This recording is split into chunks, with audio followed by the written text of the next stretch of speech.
Assalamualaikum warahmatullahi wabarakatuh. Waalaikumsalam. Alhamdulillah.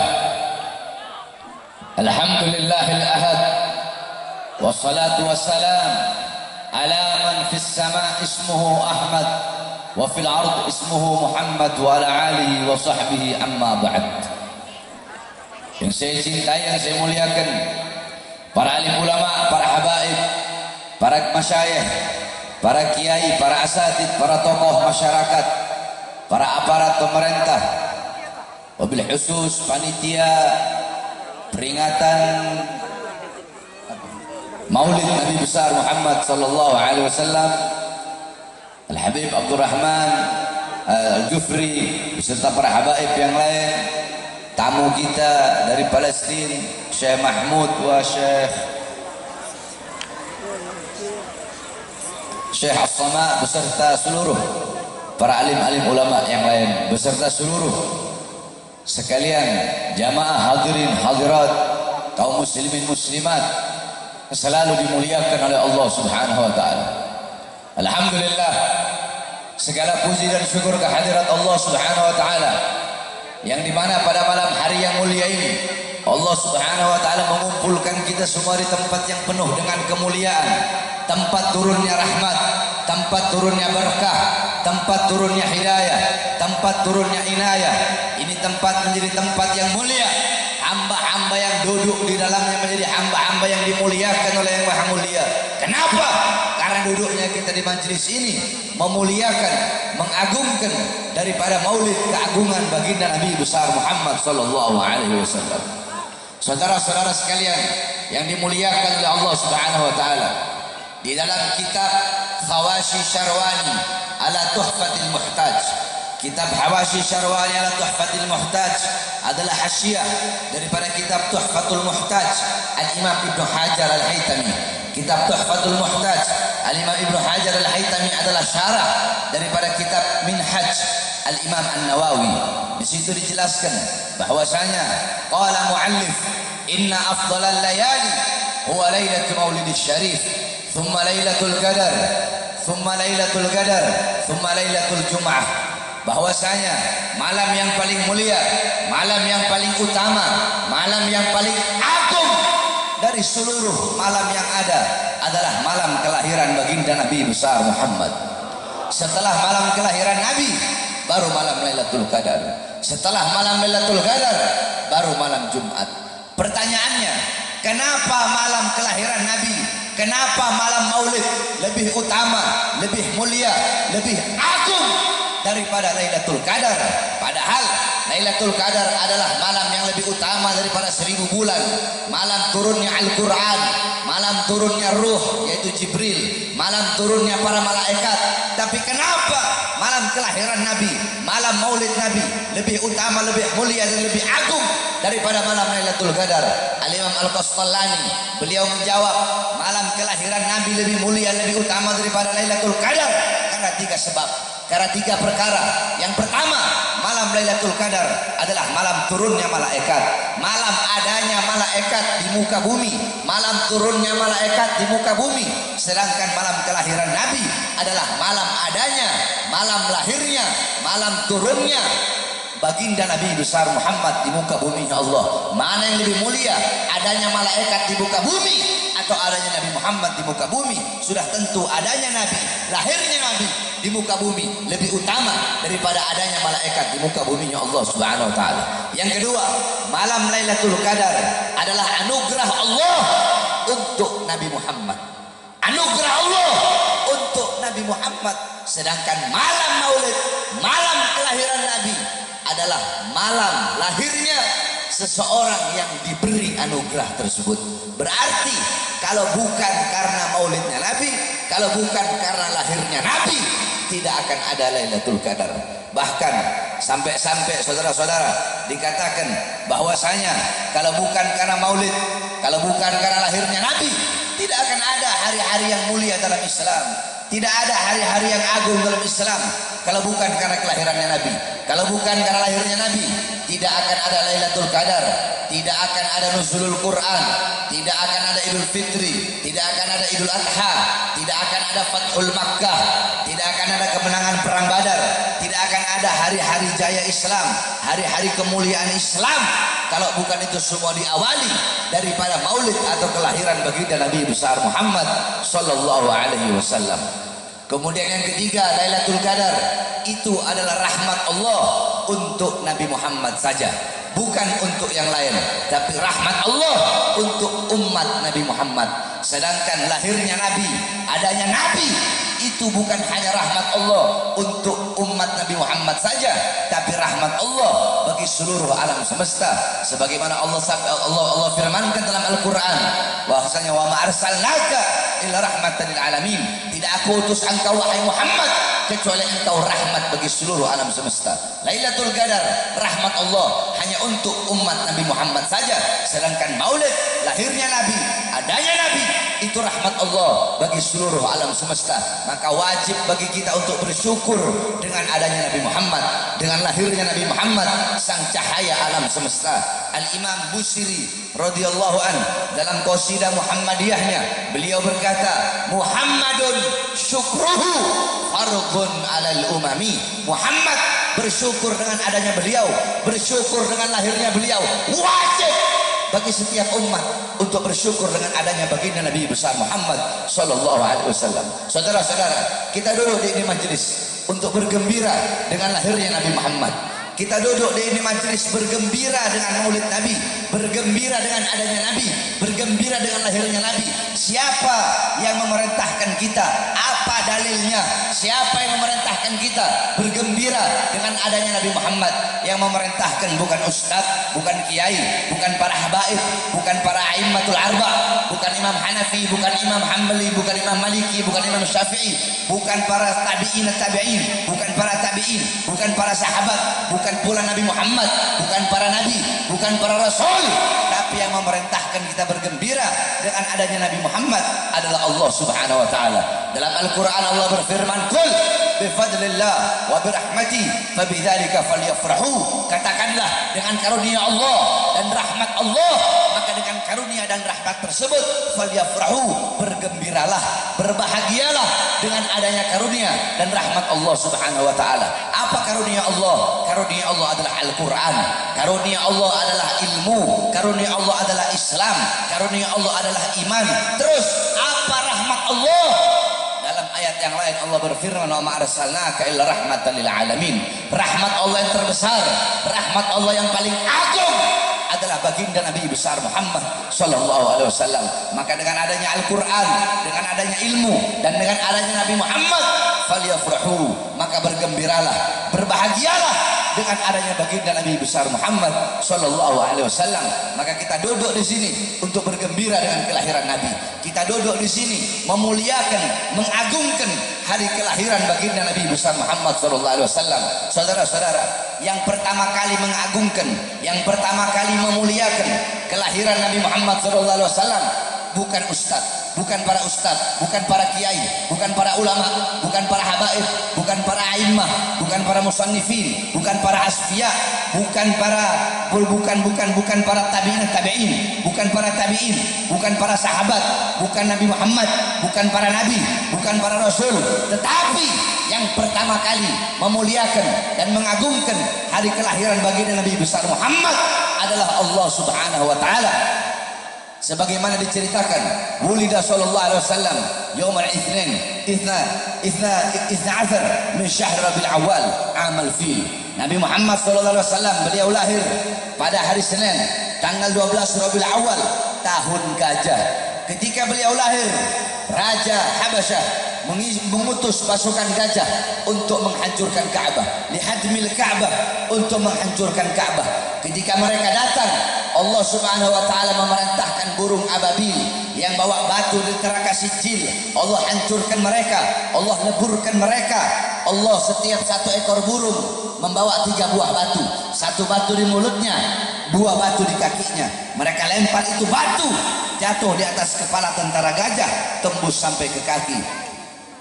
fa'ajal yani alam tara kaifa fa'ala rabbuka bi ashabil fil alam yaj'al kaydahum fi tadlil wa arsala alaihim tayran ababil tarmi'hum bi hijaratin min sijil faj'alahum ka'asfin ma'kul. Allah jadikan mereka bagaikan makanan ulat, daun yang lubang. Allah lempar burung ababil, lempar itu batu dari ujung kepala tembus sampai ke bawah kaki. Allah hancurkan. Kenapa? Di hari kelahiran Nabi. Apakah tidak bisa Allah hancurkan sebelum mereka berangkat? Bisa Allah hancurkan. Atau sesudah mereka menghancurkan Ka'bah? Bisa Allah hancurkan. Tapi kenapa Allah hancurkan mereka? Allah leburkan mereka, Allah musnahkan mereka di hari lahirnya Nabi, takriman wa tasyrifan wa ta'ziman li maulidin Nabi sallallahu alaihi wasallam, untuk memuliakan, mengagungkan daripada hari kelahiran baginda Nabi besar Muhammad sallallahu alaihi wasallam. Api Majusi yang selama ribuan tahun tidak pernah padam, Allah padamkan di hari lahir Nabi Muhammad sallallahu alaihi wasallam. Kenapa kok di hari lahir Nabi? Apakah tidak bisa sebelum Nabi Muhammad lahir? Bisa, tidak mustahil bagi Allah. Atau sesudah Nabi Muhammad lahir? Bisa, tidak mustahil bagi Allah. Tapi kenapa Allah subhanahu wa ta'ala padamkan api Majusi yang selama ribuan tahun tidak pernah padam? Allah padamkan di hari lahirnya Nabi untuk memuliakan, mengagungkan kelahiran Nabi Muhammad sallallahu alaihi wasallam. Istana Romawi Allah hancurkan tiang-tiangnya. Kenapa di hari lahir Nabi? Apakah mustahil sebelum Nabi lahir? Bisa. Sesudah Nabi lahir? Bisa. Tapi kenapa di hari lahirnya Nabi? Untuk memuliakan, mengagungkan kelahiran baginda Nabi besar Muhammad sallallahu alaihi wasallam. Sumur-sumur yang kering memancarkan air di hari lahirnya Nabi. Allah pancarkan air. Tumbuhan-tumbuhan, daun-daun yang kering berbunga kembali, berdaun kembali. Buah pohon-pohon yang tidak pernah berbuah di hari lahirnya Nabi. Apakah mustahil sebelum Nabi lahir sumur yang kering Allah keluarkan air, pohon yang kering Allah tumbuhkan daunnya? Tidak mustahil. Atau sesudah Nabi lahir? Tidak mustahil. Tapi kenapa di hari lahirnya Nabi? Untuk memuliakan dan mengagungkan hari kelahiran baginda Nabi besar Muhammad sallallahu alaihi wasallam. Nah, saudara-saudara sekalian, jikalau intisari daripada maulid yaitu bergembira dengan lahirnya Nabi, maka tidak perlu banyak-banyak dalil. Berarti Allah yang memerintahkan untuk bergembira, untuk bermaulid kepada baginda Nabi besar Muhammad sallallahu alaihi wasallam. Jikalau intisari maulid adalah memuliakan dan mengagungkan kelahiran Nabi, maka berarti Allah yang pertama kali bermaulid kepada baginda Nabi besar Muhammad. Kenapa? Karena Allah lah yang pertama kali memuliakan dan mengagungkan kelahiran baginda Nabi besar Muhammad sallallahu alaihi wasallam. Sampai-sampai diceritakan bahwasanya Sayyidina Abbas radhiyallahu an, beliau pernah bermimpi berjumpa dengan Abu Lahab. Abu Lahab yang jelas-jelas masuk neraka. Ketika beliau bermimpi, beliau melihat Abu Lahab di dalam neraka. Akan tetapi setiap hari Senin Allah ringankan azab dan siksanya Abu Lahab. Dari sela-sela jarinya keluar air sehingga Abu Lahab bisa minum dari air tersebut. Kemudian Sayyidina Abbas bin Abdul Muttalib bertanya, "Wahai Abu Lahab, kenapa Allah ringankan azab dan siksamu setiap hari Senin?" Apa jawab Abu Lahab? "Karena aku pernah memerdekakan budakku yaitu Suwaibah, karena gembiranya aku, karena bahagianya aku dengan lahirnya Muhammad. Suwaibah datang bawa kabar kelahiran Muhammad, aku bahagia, aku senang, saking bahagianya aku merdekakan Suwaibah. Karena kegembiraanku sesaat dengan lahirnya Muhammad, karena itulah Allah ringankan azab dan siksaku setiap hari Senin." Saudara-saudara, itu Abu Lahab yang jelas-jelas kafir, yang jelas-jelas abadi dalam neraka, tapi Allah ringankan azab dan siksanya setiap hari Senin hanya karena bergembira sesaat dengan lahirnya Rasulullah. Maka bagaimana dengan kita umatnya yang cinta kepadanya, yang beriman kepadanya, kalau kita bergembira seumur hidupnya kita dengan lahirnya baginda Nabi besar Muhammad sallallahu alaihi wasallam. Jadi bersyukur dengan adanya Nabi itu wajib kata Imam Busiri. Nah, saudara-saudara sekalian yang dimuliakan oleh Allah Subhanahu wa taala, di Indonesia, negara yang mayoritas muslim, setiap bulan Rabiul Awal, setiap desa-desa, setiap kampung-kampung, kota-kota, daerah-daerah, dari Sabang sampai Merauke, kalau udah masuk bulan Rabiul Awal, pasti setiap kampung merayakan Maulid Nabi Muhammad sallallahu alaihi wasallam. Tiap RT, tiap gang-gang kecil, tiap RW, tiap kelurahan, tiap kecamatan mereka merayakan maulid saking gembiranya, saking mengagungkan dan memuliakan.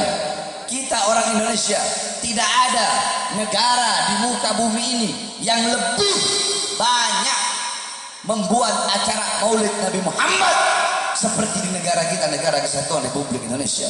Tapi sayang saudara-saudara, sayang, seribu sayang, kemarin ada seorang cucu Rasulullah, ada seorang cucu Nabi Muhammad yang membuat acara maulid, membuat acara kelahiran datuknya, bergembira dengan lahirnya Nabi Muhammad, memuliakan kelahiran Nabi Muhammad, mengagungkan kelahiran Nabi Muhammad.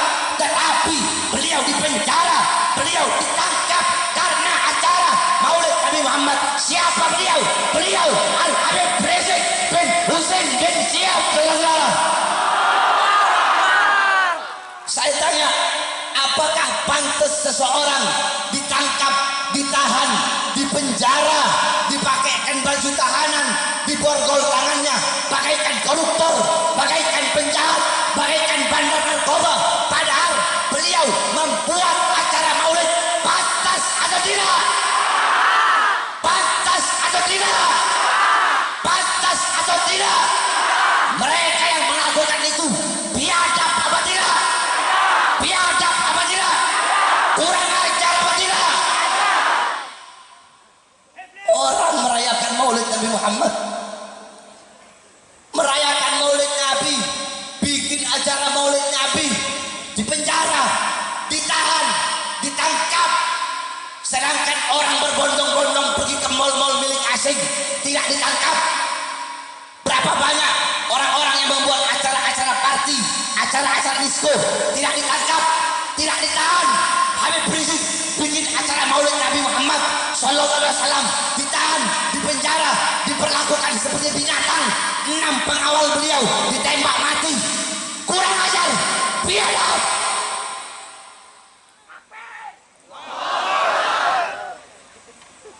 Tidak pantas saudara-saudara.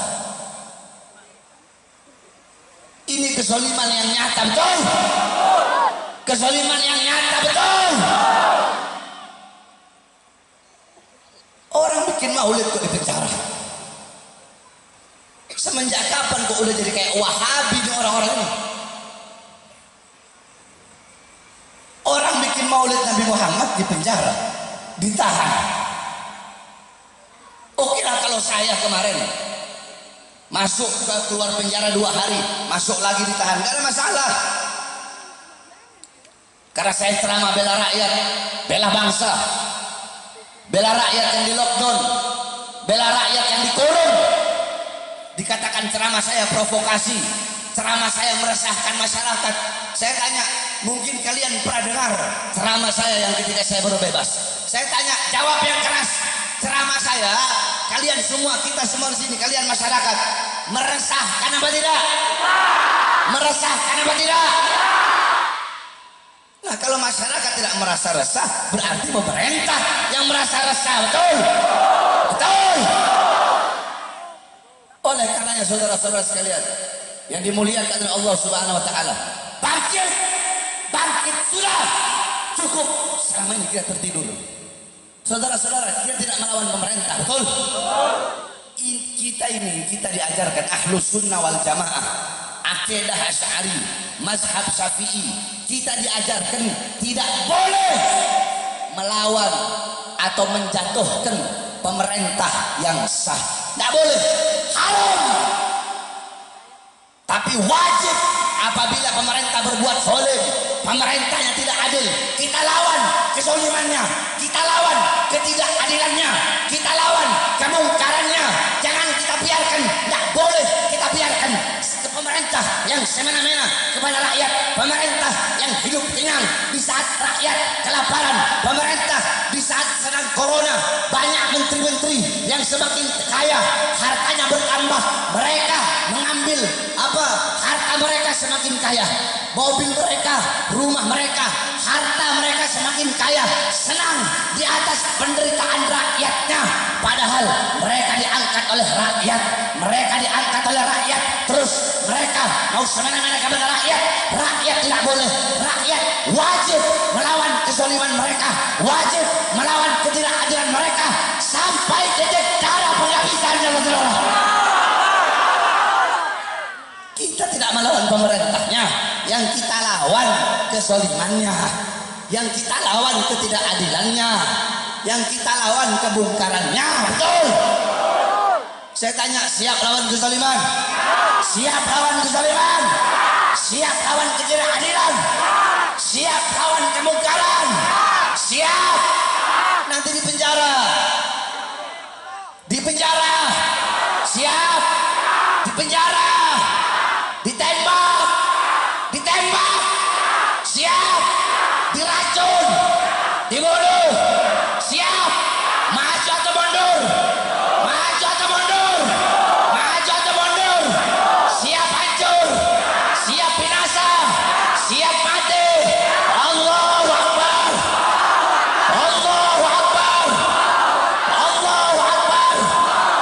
Sampaikan kepada mereka, saudara-saudara, kami pemuda-pemudi Islam, kami pemuda-pemudi Indonesia bersumpah demi Allah, untuk bangsa, untuk rakyat, untuk merah putih, untuk Pancasila, untuk Bhinneka Tunggal Ika, untuk Indonesia. Jangankan hanya di penjara, nyawa kami, jiwa kami murah harganya, saudara-saudara. Allahu Akbar. Yang terakhir, saudara-saudara, ada satu jenderal namanya Jenderal Baleho, membuat pernyataan bahwasanya berdoa, saya kalau berdoa pakai bahasa Indonesia, ngapain pakai bahasa Arab? Tuhan bukan orang Arab. Saudara-saudara, terserah kau mau doa pakai bahasa Indonesia, mau pakai bahasa Arab, mau pakai bahasa Cina, mau pakai bahasa Jawa, mau pakai bahasa Sunda, mau pakai bahasa Sulawesi, mau pakai bahasa Batak, itu urusan kau, nggak ada masalah. Orang mau berdoa pakai bahasa apa saja, Allah mendengar doanya. Cuma dia tidak permasalahkan itu. Yang kita permasalahkan, kalau kau tidak tahu masalah agama, kalau kau tidak tahu masalah agama, jangan sok tahu masalah agama. Kalau bodoh dalam urusan agama, kau belajar. Rojulun arba, laki-laki itu ada 4. Perhatikan. Pertama, rojulun yadri wa yadri annahu yadri, fadzaka alim fattabi'uhu. Pertama, ada orang yang alim, dia tahu, dan dia tahu kalau diri ini tahu. Nah, ini orang berilmu, ikuti. Yang kedua, rajulun yadri wala yadri annahu la. Rajulun yadri wala yadri annahu yadri. Laki-laki yang tahu tapi dia tidak tahu kalau dirinya itu tahu. Dia tahu tapi dia tidak tahu kalau dirinya tahu. Fadzaka ghafil, ini orang yang lalai, orang tertidur. Bangunkan dia, bangun. Kamu orang alim, kamu orang mengerti. Ayo, ajarkan kau punya ilmu. Yang ketiga, rajulun la yadri wa yadri annahu la yadri. Ada orang yang bodoh, tidak tahu, tapi dia sadar diri kalau dirinya tidak tahu. Fadzaka mustarsyidun. Ini orang yang butuh petunjuk, maka beri dia petunjuk, beri dia ilmu, karena dia bodoh dan dia sadar kalau dirinya itu bodoh. Nah, ini yang keempat. Yang keempat, rajulun la yadri wa la yadri annahu la yadri. Orang yang tidak tahu dan tidak tahu kalau dirinya tidak tahu. Udah bodoh, goblok, dia nggak sadar, dia nggak tahu kalau dirinya bodoh, dia nggak tahu kalau dirinya goblok. Nah, saya tanya, orang bodoh terus nggak sadar dirinya bodoh, apakah dia ingin melepaskan atau menghilangkan kebodohan dalam dirinya? Bagaimana dia mau ingin menghilangkan kebodohan dalam dirinya? Orang dia bodoh, nggak tahu dirinya bodoh, bodoh, goblok, merasa pintar. Kalau nggak ngerti urusan agama, lebih baik kau diam. Urus KKB sana, urus OPM. Baru kemarin OPM nembak tentara lagi. Giliran ormas Islam, wow, lawan. musuh itu. Macam ya dengan saya ya. Wah. Giliran sama umat Islam galak. Sama ormas Islam galak. Sama teroris OPM. Mereka saudara kita. Kita rangkul mereka. Berbaik dengan mereka. Itu OPM teroris.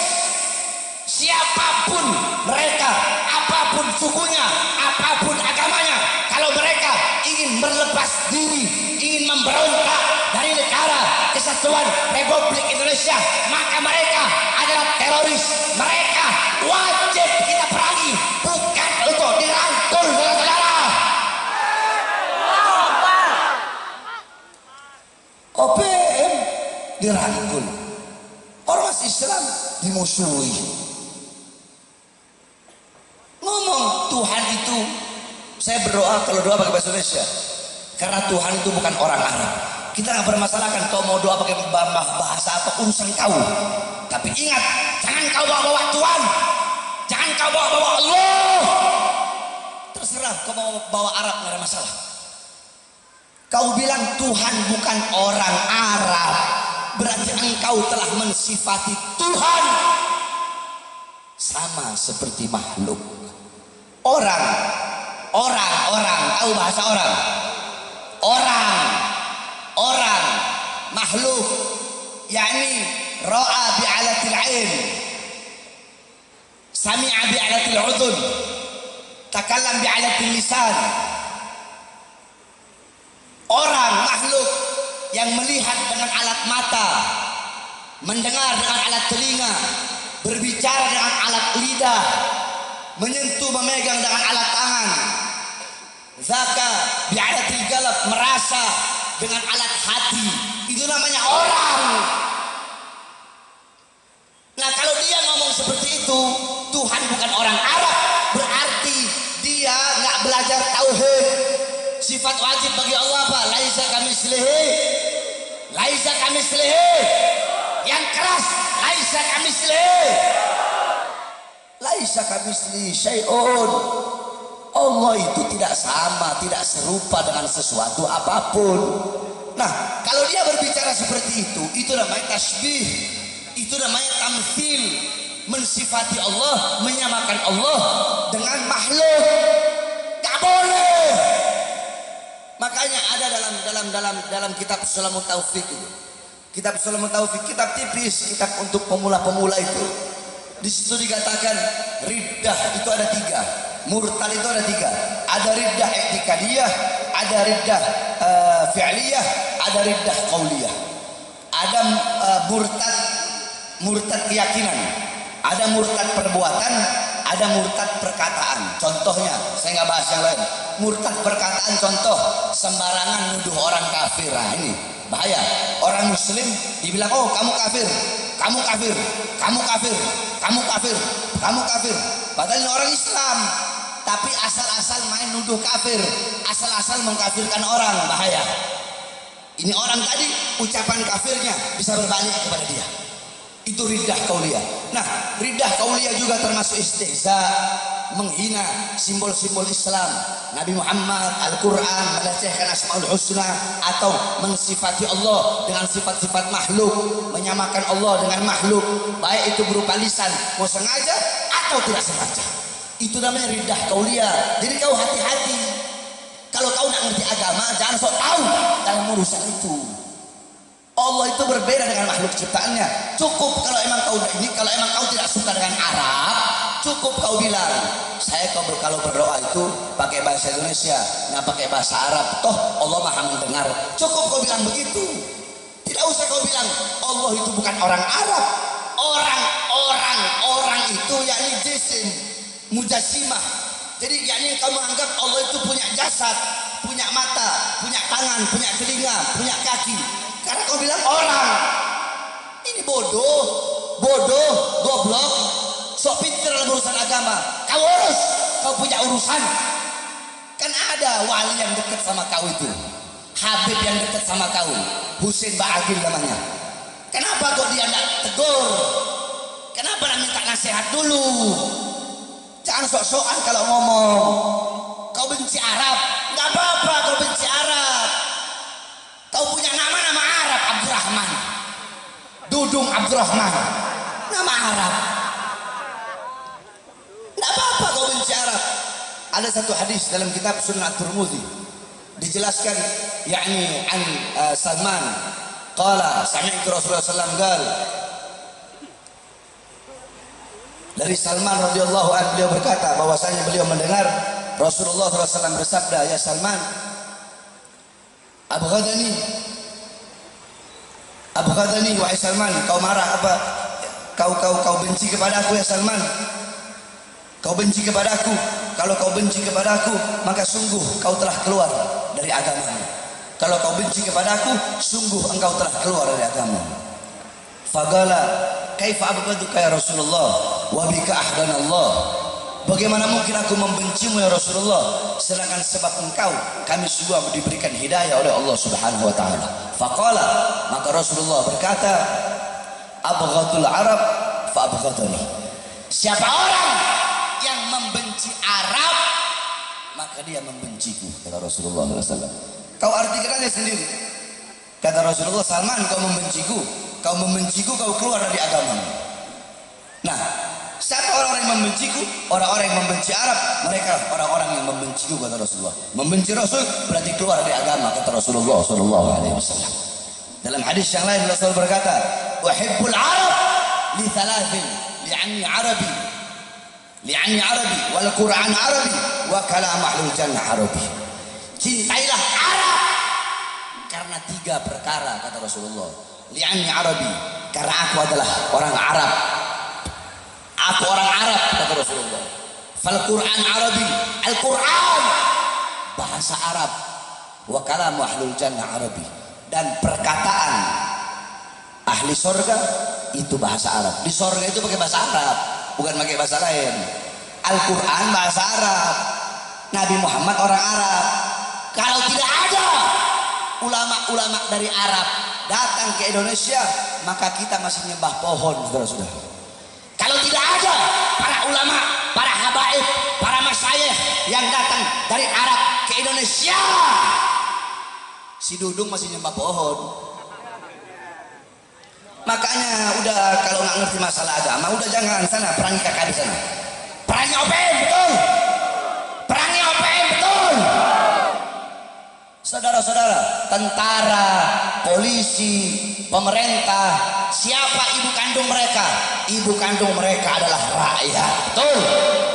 Siapa ibu kandung mereka? Jawab yang keras. Siapa ibu kandung mereka? Siapa ibu kandung TNI? Siapa ibu kandung polisi? Siapa ibu kandung presiden? Siapa ibu kandung pemerintah? Rakyat. Jadi kalau ada pernyataan-pernyataan yang baik dari si Dudung, kita ambil. Contoh, saya dengar, saya lihat, saya baca, si Dudung bilang, kami mau mengambil santri-santri menghafal Quran untuk jadi TNI. Bagus, saya setuju 1000%. Dukung, betul. Dukung. Kalau yang baik ya kita ambil, kita nggak hilangkan itu, kita dukung. Terus dia pernah bilang, kita sebagai TNI harus berbuat baik, lemah lembut kepada masyarakat, kepada rakyat. Itu baik nggak? Baik nggak? Dukung nggak? Dukung. Tapi kalau ada omongan-omongan yang nggak benar, ya kita nggak dukung. Betul? Seperti kita rangkul KKB. Berapa banyak tentara yang dibunuh oleh OPM? Berapa banyak polisi yang dibunuh oleh OPM? Jelas-jelas mereka punya senjata, mau bikin negara sendiri, malah dirangkul, mau dirangkul, malah dianggap saudara. Dukung atau tidak? Dukung atau tidak? Jadi kita nggak pernah menghilangkan kalau ada pernyataan yang baik, yang menguntungkan, yang bagus, kita ambil, betul. Tapi kalau ada yang tidak baik, apalagi sampai masuk dalam urusan akidah, masuk dalam urusan agama, masuk dalam urusan istihza, jangan coba-coba. Dia kan pernah bilang, jangan coba-coba. Sekarang kami yang bilang, jangan coba-coba dengan kami umat Islam. Betul. Oleh karena saya suruhkan kepada seluruh umat Islam yang hadir di ini majelis pada malam hari ini, jangan pernah kapok, jangan pernah capek untuk menyampaikan kebenaran. Betul. Terus sampaikan kebenaran. Lau mata lain, walaupun seluruh dunia membencimu, walaupun lidahmu harus dipotong, walaupun tubuhmu harus dicincang-cincang, sampaikan kebenaran. Jangan pernah engkau takut, jangan pernah engkau takut, sampaikan kebenaran. Kebenaran milik Allah, Allah pasti memenangkan sesuatu yang menjadi miliknya, saudara-saudara. Oleh karena itu, saya tanya semua yang ada di sini, jawab yang keras semuanya. Kita cinta kepada negara kesatuan Republik Indonesia, betul? Bagi kita NKRI harga mati, betul? NKRI harga, Pancasila harga mati. Jadi jangan kalian cuma anggap diri kalian yang nasionalis. Oi, kami juga nasionalis, betul? Kami cinta kepada negara. Kami rela mengorbankan nyawa, jiwa, darah kami untuk negara ini. Zaman dulu belum ada tentara, belum ada polisi, belum ada pemerintah, yang ada masjid, musola, pondok pesantren. Itu yang berjuang melawan penjajah, para ulama, para santri, betul? Nah, kami di sini, para santri-santri, para ulama, para kiai, para habaib bersumpah demi Allah, andaikan ada negara-negara asing atau andaikan ada siapapun, apapun agamanya, apapun sukunya, apapun warna kulitnya, ingin mengobok-obok Indonesia, ingin memperpecah belah bangsa Indonesia, ingin merusak kedaulatan Indonesia, demi Allah, kami santri-santri yang pakai sarung berada di barisan paling depan untuk melawan